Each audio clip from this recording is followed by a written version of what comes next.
On est en pleine campagne des élections européennes et les meetings se multiplient. Et t'en as qui sont pas très passionnants. Hein. C'est aussi dans ce Parlement que la culture du compromis a permis de réaliser des pas de géant face à des crises sans précédent. La crise du Covid, évidemment, où l'Europe, comme un seul homme, s'est mobilisée pour permettre à chacun d'être vacciné. Mais t'as d'autres meetings sur lesquels déjà il y a plus de trucs à dire. Merci d'avoir répondu présent pour la deuxième réunion publique de cette campagne des élections européennes.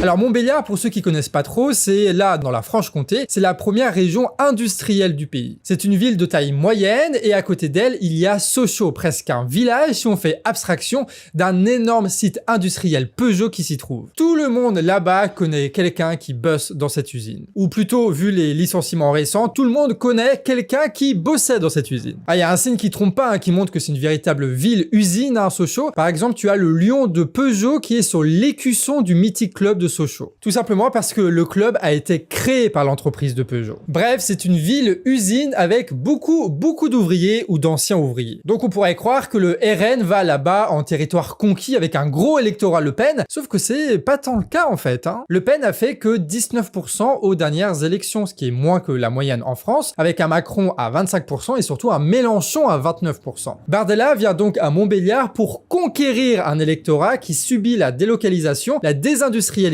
et qui déteste Macron. Et il va là-bas en disant quelque chose de simple, il veut être l'alternance à Macron. La joie et l'optimisme de bâtir l'alternance, de préparer l'après-Macron et bien sûr, puisque c'est notre sujet ce soir, de construire l'Europe de demain. Et donc, comment est-ce qu'il veut convaincre les Montbéliards? C'est ce qu'on va voir ensemble. Bonjour à toutes et à tous, vous êtes sur la chaîne YouTube du Canard Réfractaire et aujourd'hui, on va réagir au discours de Jordan Bardella. On va parler d'immigration, de sécurité, d'industrie, de souverainisme, d'énergie, d'agriculture et même de littérature française. Allez, c'est parti. Nous sommes ici à Montbéliard, dans le berceau des automobiles Peugeot, un département qui illustre toute la diversité du génie créatif français. Un génie fertile qui s'épanouit aussi bien dans les arts de la table que dans l'impuissance de l'industrie. Alors évidemment, Bardella, il est à Montbéliard, donc il commence par parler de Peugeot qui est devenu Stellantis, et il l'utilise comme un exemple du symbole de l'industrie française. Et c'est vrai, hein, leur siège social est en France, mais vu leur petite tendance à délocaliser en ce moment, je pense que c'est quand même de moins en moins français. Parce qu'il y a des usines d'assemblage, les composants, ou alors par exemple là où sont fabriqués les amortisseurs flingués, là, et ben c'est plus du polonais que du français maintenant, à tel point que le nombre d'employés dans l'usine de Sochaux est passé de 40 000 à 5000 employés aujourd'hui. Donc c'est bien une entreprise française qui a décidé de détruire les emplois en France et de plonger dans un chômage de masse toute une région industrielle. Dans le coin, un quart de la population active n'a pas de travail. Mais il faut dire aussi que semer la misère, ça rapporte un maximum de pognon à ces enfoirés. Stellantis a annoncé 18 milliards de profits en 2023, une hausse de 11%. De quoi payer le salaire annuel d'un demi-million de salariés payés 2000 € par mois, cotisations comprises. Donc ces patrons et ces actionnaires français ont prouvé qu'on ne pouvait pas leur faire confiance. Donc la direction de Stellantis décide de licencier un maximum en France pour égaler ses actionnaires de profits et dividendes. Donc ça, c'est précisément un comportement de rapace qui désindustrialise la France, mais là, pas un mot de la part de Bardella. Et ça, c'est une constance qu'on verra dans tout son discours. Ceux qui décident des investissements, de la production et de où vont les infrastructures, ce sont les patrons, ce sont les actionnaires. Mais ni les patrons, ni les actionnaires n'existent dans les discours de Bardella, ou seulement comme étant les représentants de la France forte, de l'industrie forte, ou alors comme des gens qui seraient trop taxés, mais jamais comme ceux qui décident des délocalisations, des désinvestissements, des dividendes records. Ceux qui sont responsables ne sont jamais nommés de la bouche de Bardella. Et une des stratégies de manipulation qu'il utilise, c'est qu'il parle de France, tu vois, sans dire s'il parle plutôt des salariés ou des patrons, sans dire s'il parle plutôt des ouvriers ou des actionnaires, sans dire s'il parle de nous qui bossons, nous qui subissons, ou plutôt de les dirigeants et les privilégiés qui se régalent sur notre dos. Parler de France dans un discours économique, c'est de l'arnaque. La preuve, par exemple, je peux dire, en tant que patriote, je veux le retour de la France, donc je veux combattre les financiers, les grands patrons qui exploitent le peuple français. De la même façon, je peux faire exactement le même discours patriotique en disant, je suis patriote, donc je veux le retour de la France, donc je soutiens les grands industriels qui font honneur à notre pays à l'international. Un même discours patriotique peut servir les intérêts des dominés ou alors des dominants. Tout simplement parce que le patriotisme là-dedans, c'est juste un habillage, c'est juste formel, tu vois. C'est juste des mots qui ne veulent pas dire grand-chose en réalité quand on parle d'économie. Tout simplement parce que parler de France n'a pas de sens. On parle d'acteurs économiques qui font des choix économiques. On parle pas de drapeau, on parle pas d'une équipe de France qui fait une compétition de football, tu vois. Là, en optant pour le mot France, Bardella cache l'existence des responsabilités patronales et actionnariales dans la délocalisation et dans la désindustrialisation. En fait, Bardella dit aux travailleurs qu'il ne fera rien contre ces types-là puisqu'il ne reconnaît pas leurs responsabilités. Il veut donc qu'on se sente français, ça c'est vraiment quelque chose qu'il veut, tout en restant soumis aux patrons et aux actionnaires, protégés par une police toujours plus répressive contre ceux qui contestent le pouvoir. Dit comme ça, c'est un programme qui donne une impression de déjà vu quand même, non? Allez, la suite, ça va nous permettre d'être un petit peu plus subtil et d'aller dans des explications un peu plus techniques. Il n'y a pas de fatalité aux règles européennes de fixation des prix de l'énergie dont les Français sont spoilés, qui ont été responsables de l'explosion des factures. Voilà 2 ans précisément que ces règles ont démontré leur échec. Et pourtant, rien n'a changé. Voilà 2 ans que chaque année, c'est plus cher. Et pourtant, rien ne change. En 2 ans, cette hausse artificielle des prix de l'énergie a appauvri les peuples européens. Elle a conduit à la désertification industrielle du continent. Elle a jeté dans la détresse nos artisans boulangers, confrontés à des hausses de prix délirantes, x3, x5, x6, parfois x8, comme me le confiait il y a quelques mois un boulanger rencontré dans la Marne. Ces règles absurdes, décidées à Bruxelles, conduisent au déménagement de nos industries vers l'Asie ou vers les États-Unis, détruisent nos emplois et bien sûr empêchent la création de richesses. Ce qu'il faut comprendre, c'est que le marché de l'énergie européen, c'est le résultat d'une bagarre entre l'industrie lourde et l'industrie de l'énergie. En gros, il y a la volonté de créer un marché de l'énergie où des spéculateurs peuvent acheter et revendre de l'électricité. Donc il fallait un moyen pour fixer le prix de cette électricité que les industriels pourront alors revendre sur le marché européen. Donc vous pouvez par exemple mettre le prix au niveau de la production nucléaire, tu vois, qui produisent à 50 € le mégawattheure. Sauf que si on met à 50 €, ça pose un énorme problème, notamment pour les industriels du gaz, qui eux peuvent produire de l'électricité, mais seulement à 100 € le mégawattheure. Donc si le prix est trop bas, eux, ils pourront vendre qu'à perte, et donc ils ne vont pas produire de l'électricité. Et ça, c'est chiant parce qu'en fait, on a besoin des industries du gaz pour produire de l'électricité et gérer les pics de demande d'électricité. Et donc la seule solution pour inciter ces acteurs privés du gaz à produire de l'électricité,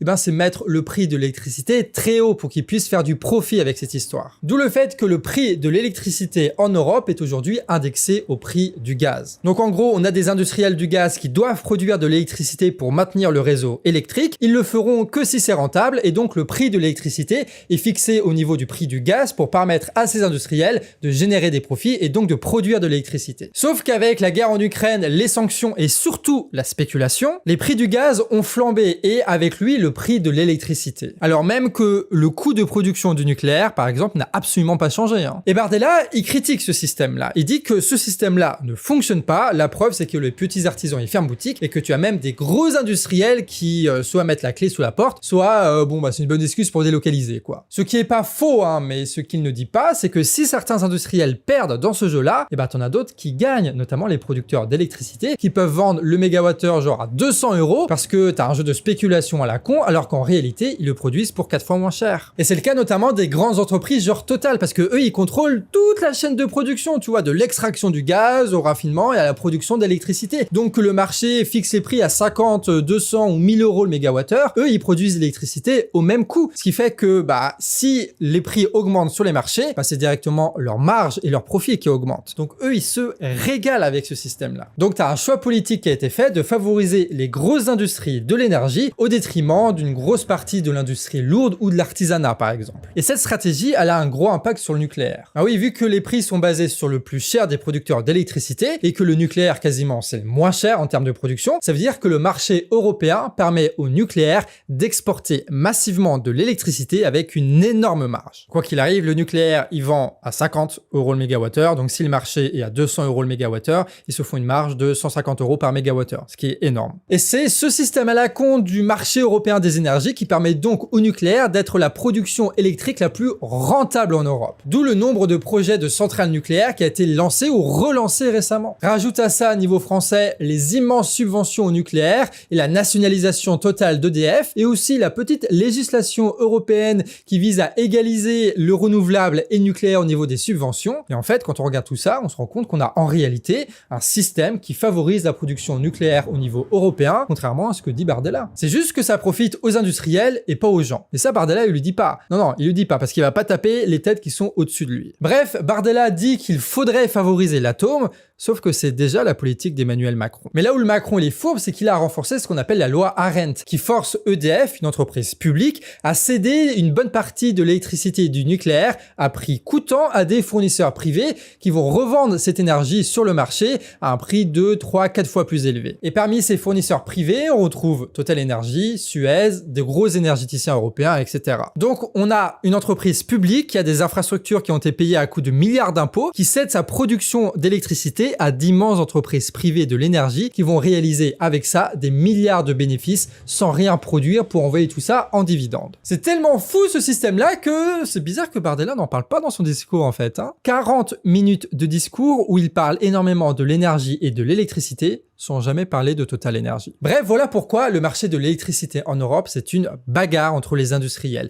Une bagarre qui a été gagnée par les énergéticiens qui, eux, peuvent augmenter à fond les prix, profiter des effets de spéculation et exploiter à maximum les installations nucléaires publiques à leur propre fin. Et ça, au détriment, par exemple, de l'industrie lourde ou de l'artisanat qui sont, eux, obligés de payer d'immenses factures. Et dans cette bagarre, Macron a choisi son camp. C'est les énergéticiens. Et Bardella, lui, il propose une alternance à Emmanuel Macron en disant à tous les industriels que avec lui, ils pourront retrouver leur marge car le type, il veut baisser le prix de l'énergie. Chacun choisit son camp au sein de la bourgeoisie industrielle. Et ça, on en a déjà parlé dans la dernière vidéo qui expliquait que le Rassemblement national, après avoir conquis un électorat populaire, cherche aujourd'hui à convaincre une partie de la bourgeoisie pour se faire élire. C'est pour ça qu'ils sont de plus en plus rassurants pour les riches avec l'euro et sur l'Union européenne où ils sont très mous maintenant. Et surtout, Bardella, il dit là à une grosse partie des industriels qu'avec lui, ils pourront faire plus de pognon qu'avec Macron. Mais le truc qui est marquant dans cette histoire, c'est que ni Macron ni Bardella ne s'attaquent réellement aux privilèges des industriels. Jamais ils ne vont critiquer les dividendes, les rachats d'actions, les délocalisations qui sont de leur fait. Toujours ils vont leur trouver une excuse, tu vois. Jamais ils ne vont critiquer ce fonctionnement qui donne aux patrons et aux actionnaires autant de pouvoir, autant de profits, autant de privilèges. Alors vous me direz, vaut mieux favoriser l'industrie lourde que l'industrie de l'énergie. Mais rappelez-vous, on a commencé avec Stellantis. Stellantis qui est l'industrie lourde par excellence et de l'automobile. Sauf que eux, ils font 18 milliards de profits, ils ne font que de la dividende et de la délocalisation. Donc l'industrie lourde, on ne peut pas leur faire confiance. Qu'on se fasse voler par Total Energy ou par exemple l'agro-industrie, tu vois, eh ben ça change pas grand-chose pour nous. C'est juste les factures qui augmentent, mais c'est pas les mêmes qui augmentent, tu vois. Quoi qu'on fasse, ces entreprises seront dirigées par des actionnaires qui ont comme unique but de valoriser leurs profits plutôt que notre intérêt à nous. C'est ça le problème fondamental auquel on fait face. Après, précision importante quand même, Macron il a construit un système avec l'Union européenne là qui est favorable aux énergéticiens. Mais il va quand même pas laisser sur le carreau les grosses industries, t'inquiète, hein. Parce que lui, il est pas fou, il va pas se mettre à dos les plus puissants hommes du pays. Sa stratégie, c'est de compenser cette politique avec des subventions. Voilà, il tape dans le trésor public, dans nos impôts. Donc, c'est ce qu'il fait pour les bagnoles électriques, où il file des milliards et des milliards aux industriels, et ce qui explique aussi les quasi 200 milliards d'euros de subventions par an que l'État donne directement aux entreprises. Ce qui explique une bonne partie du déficit actuellement du budget d'ailleurs. Hein. Le pouvoir d'achat porté par Marine Le Pen lors de la campagne présidentielle, c'est la grande préoccupation du quotidien pour des millions de Français et pour des millions de familles, chaque matin, chaque jour, chaque soir.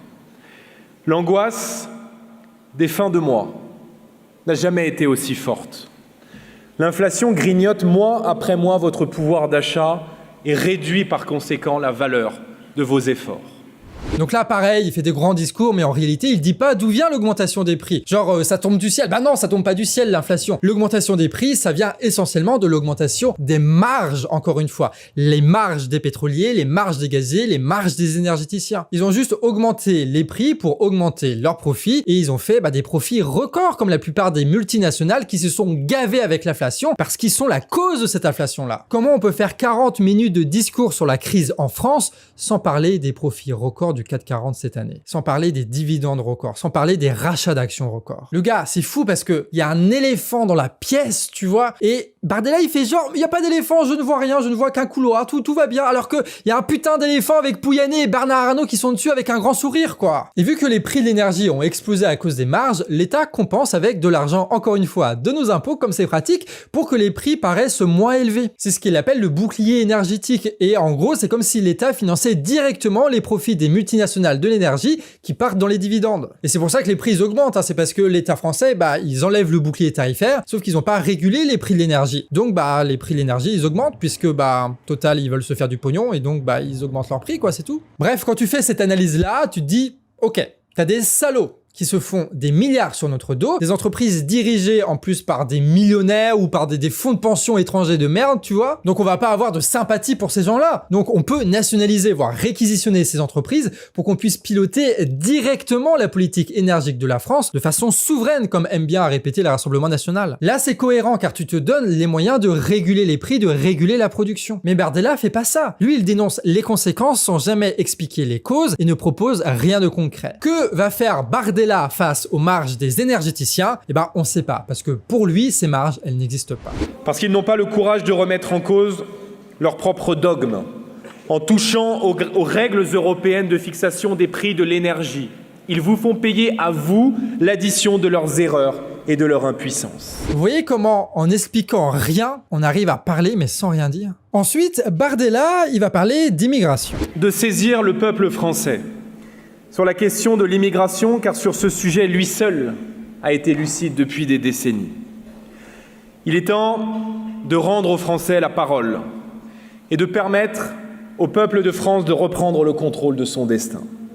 Et le fait qu'il dise ça à Montbéliard, c'est intéressant. Mais juste avant, on va se poser 5 minutes pour réfléchir. L'immigration, elle a surtout été utilisée par les industriels. Ça représentait pour eux une grosse main-d'œuvre pas chère à exploiter, à l'époque où les industriels français se développaient en France. La production primaire ainsi assurée par une nouvelle main-d'œuvre, les Français et les enfants français ont pu accéder à d'autres métiers intermédiaires basés sur cette production industrielle. Des cadres, des ingénieurs, des commerciales, des commerçants, des ouvriers qualifiés, etc. Bref, la classe moyenne s'est agrandi et développé justement grâce à cette immigration. Le problème, c'est qu'à un moment donné, le capitalisme s'est développé en France et en Europe au point où c'est devenu plus rentable pour les industriels français d'exploiter des étrangers à l'étranger plutôt que d'exploiter des étrangers en France. Alors pendant que Stellantis et compagnie, ils augmentaient encore et encore leurs profits, il y a eu en France un grand mouvement de délocalisation avec un chômage de masse qui a frappé tous ceux qui travaillaient directement dans ces usines, donc une bonne partie de l'immigration et des enfants d'immigrés. Une partie de la classe moyenne a aussi été délocalisée et une autre partie a souffert du fait que tu avais beaucoup moins de salaires versés en France, ce qui représentait une perte d'argent pour les commerçants par exemple,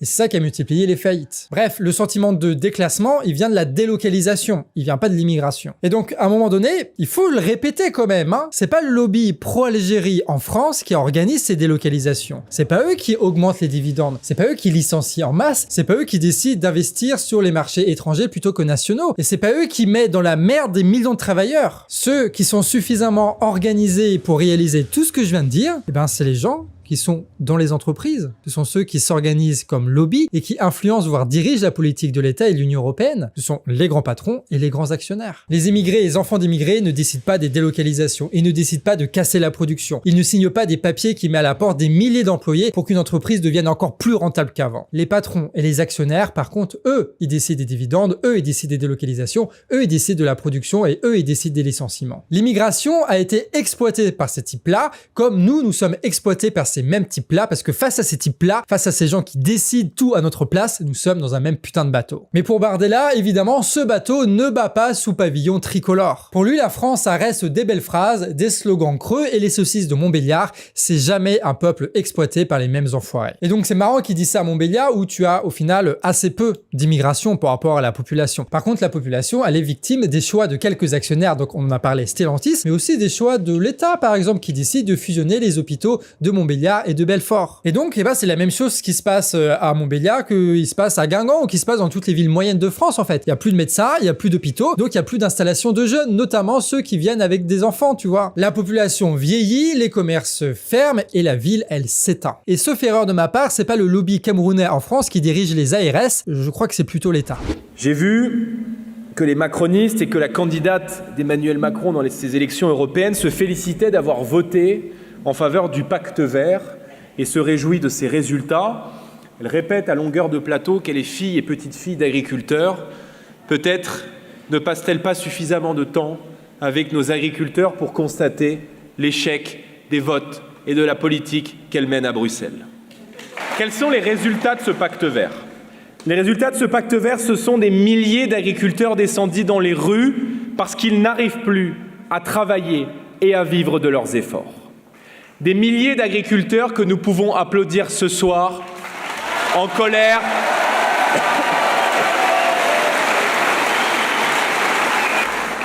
parce qu'ils ne peuvent plus travailler dignement, en colère parce qu'ils ne peuvent plus dignement faire vivre leur famille, parce qu'on leur impose des contraintes irréalistes, pardonnez-moi, qui viennent d'en haut, tout en les mettant en concurrence en bas avec des produits venus du bout du monde. Ok, donc là, Bardella parle des agriculteurs, il y a pas mal de trucs à dire. Il a choisi de parler de Macron, tu sais, avec son pacte vert qui serait nul, etc. Et les agriculteurs qu'il faudrait soutenir, machin.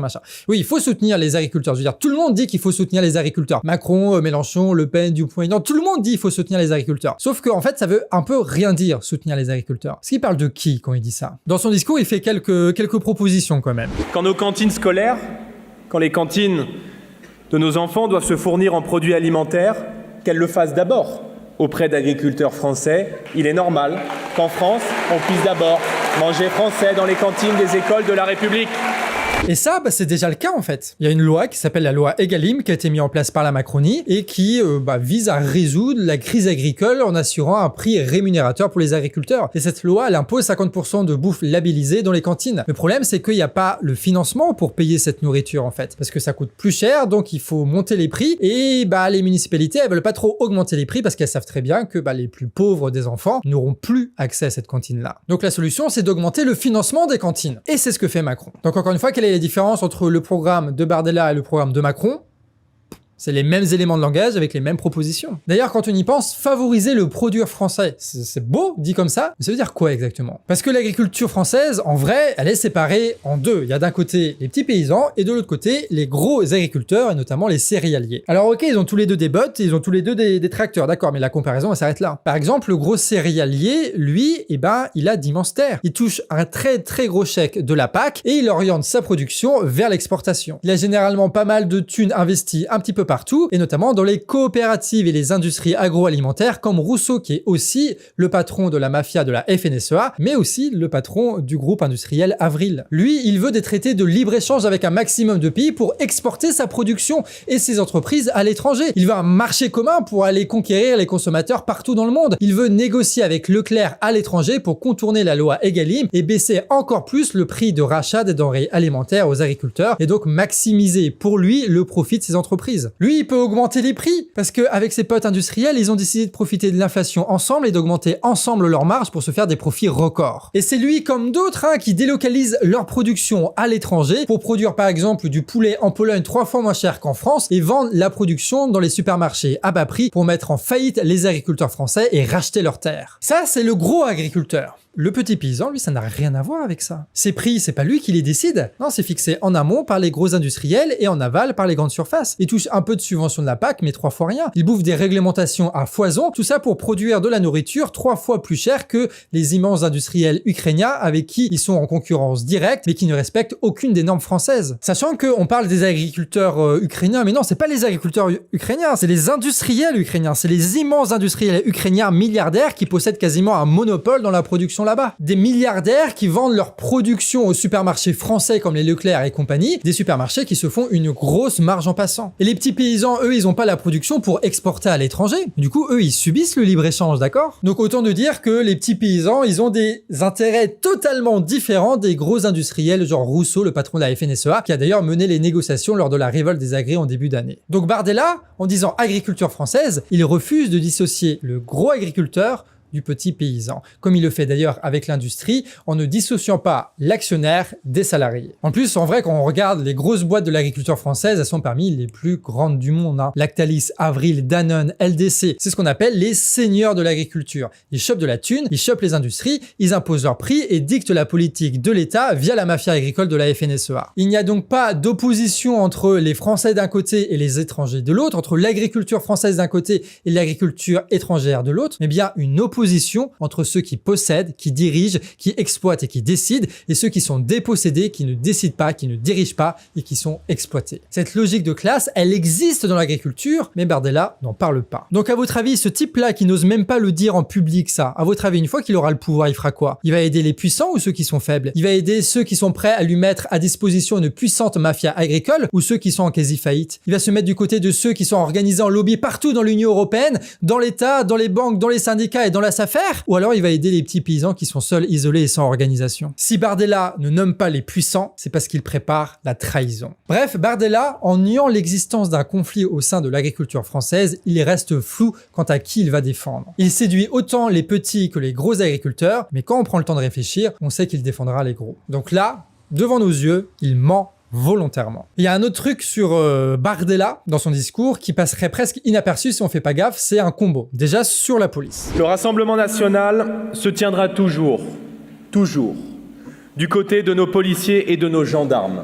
Car précisément, nous avons un respect infini, et je le dis ce soir, pour tous ceux qui mettent leur vie en danger pour protéger celle du peuple de France. Et en même temps, il dénonce ceux qui manifestent, ceux qui contestent, ceux qui cassent pour lui. Je veux, dans ces élections européennes et dans le temps qui vient, m'adresser à cette France qui étouffe, mais qui exprime sa colère pacifiquement, sans détruire, sans hurler, sans caillasser. Voilà, le petit Darmanin mental, il est là, il se présente à l'élection comme un opposant. Donc en gros, le RN veut renforcer la puissance répressive de l'État avec sa police, et en même temps, il dit à ses militants de ne surtout pas revendiquer, de ne pas s'opposer et de bien obéir. Et puis imaginons, voilà, on fait un exercice de pensée, imaginons que Bardella soit un politicard de merde, d'accord, et que derrière son énorme salaire et son beau sourire se cache en réalité un type qui va trahir. Un type qui défend pas vraiment les socialiens qui sont venus l'écouter dans son discours, mais plutôt les banquiers et les patrons qui sont prêts à le soutenir jusqu'au pouvoir. Bref, imaginons que ce type-là, il trahisse. Du coup, on fait quoi? Parce que les militants RN, ils bougeront pas, et les autres, ils se font réprimer par la police. Encore une fois, le RN s'organise comme un parti qui veut former des électeurs passifs,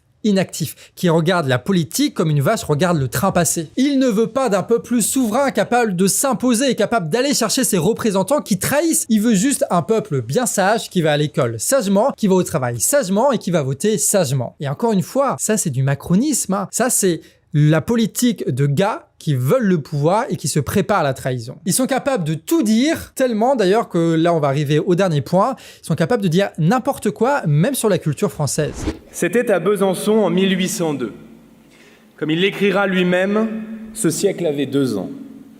Je parle bien sûr de notre grand écrivain français Victor Hugo. Un écrivain profondément national et pourtant si universel. Victor Hugo fait rêver les enfants d'Amérique, du Sud, des États-Unis, d'Asie comme les petits Français avides d'aventure et de beauté. Ah, Bardella qui fait l'éloge de Victor Hugo, ça c'est beau. À l'entendre, on penserait presque que Victor Hugo était un nationaliste patriote qui mange des saucisses de Montbéliard en écrivant ses romans d'aventure, prêt à voter RN si l'on avait la possibilité. Sauf qu'il faut connaître un petit peu son histoire là, mon petit Jordan là, surtout quand on cite des écrivains français. En réalité, Victor Hugo, il s'est battu contre les royalistes, il s'est battu contre Napoléon III, il a défendu les acquis de la Révolution française et plus encore, il a défendu le droit à l'insurrection de la Commune de Paris, plaidoyant au Sénat leur libération. Tu sais, la Commune de Paris, c'est ce grand mouvement révolutionnaire et ouvrier français de 1871 où le peuple décidait de tout, y compris économiquement, aux dépens des patrons et des actionnaires qui étaient réfugiés à Versailles. Donc autant te dire que ce que défendait Victor Hugo, c'est l'exact opposé des militants RN aujourd'hui. Victor Hugo, c'est la preuve que la France plaît au monde, quand elle ne se trahit pas, quand elle ne cherche pas à être une autre.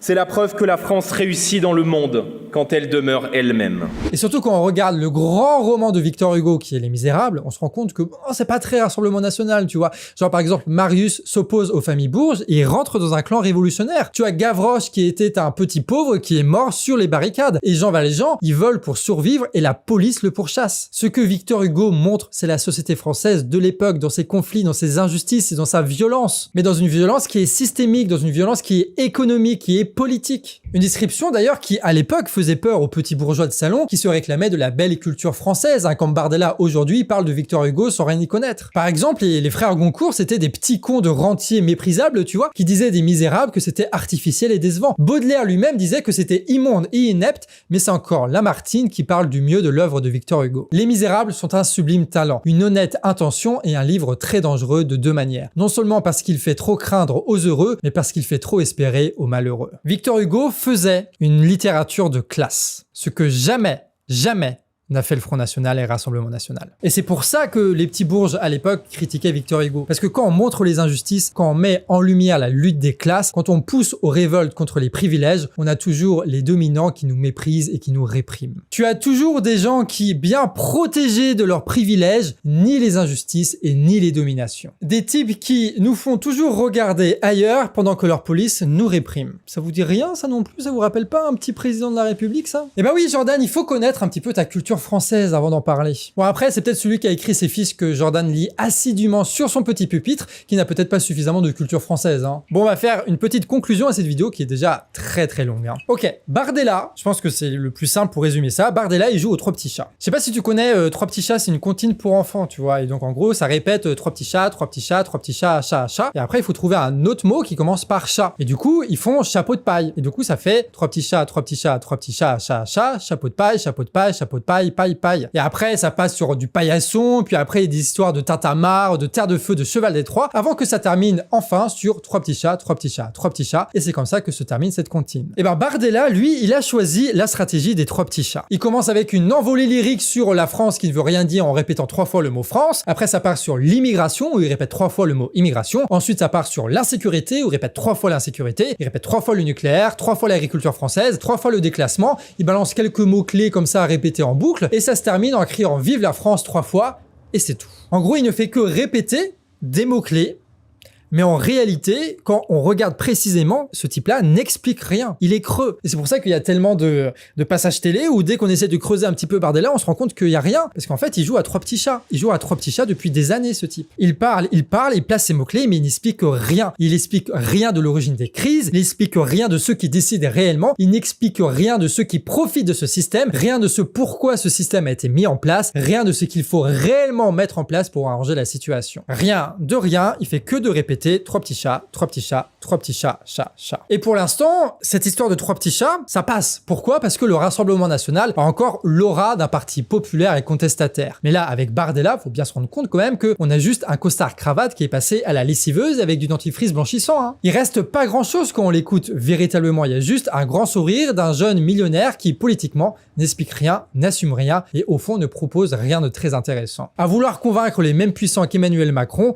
il en arrive à en faire les mêmes promesses. Ce qui fait que Le Pen ou Macron, ça va rester à peu près la même chose en fait, hein. Que ce soit l'un ou l'autre à l'Élysée, je veux dire. Ça va être le même programme, ça va être la même oligarchie, ça va être le même système. Peut-être que ça va arranger 2-3 gars comme ça va changer un peu le rapport de force au sein de la bourgeoisie, mais pas grand-chose de plus. Hein. On sera toujours et encore dominé par le même système économique qui n'aura absolument pas été réformé. Comme on l'a dit dans une précédente vidéo, le Rassemblement National n'est pas encore au pouvoir, il a déjà trahi ceux qui pensaient qu'il changerait quelque chose. C'est là-dessus qu'on termine cette longue vidéo, j'espère que ça vous a plu, que ça a pu vous apporter un peu des informations ou des perspectives un peu différentes sur le Rassemblement National. D'ailleurs, tu peux dire par commentaire, toi, est-ce que tu penses que le Rassemblement National, une fois au pouvoir, est-ce qu'il va trahir? Ça permet d'avoir des opinions et ça permet aussi de soutenir la vidéo, puisque plus la vidéo est commentée, plus l'algorithme est content et plus il valorise cette vidéo-là. Et je finis aussi en disant que on est encore en cagnotte participative. Vous savez que le Canard Réfractaire est un média indépendant, donc qui dépend que de vos dons. Et donc pour ça, on fait des financements annuels. Et donc là, on essaye d'avoir 130 000 € qui vont permettre de continuer pendant pendant 1 an ce travail-là. Donc tu peux lâcher un billet sur Hello Asso, tu peux faire des dons réguliers et petits sur Tipeee, ou encore par chèque, par virement ou par PayPal,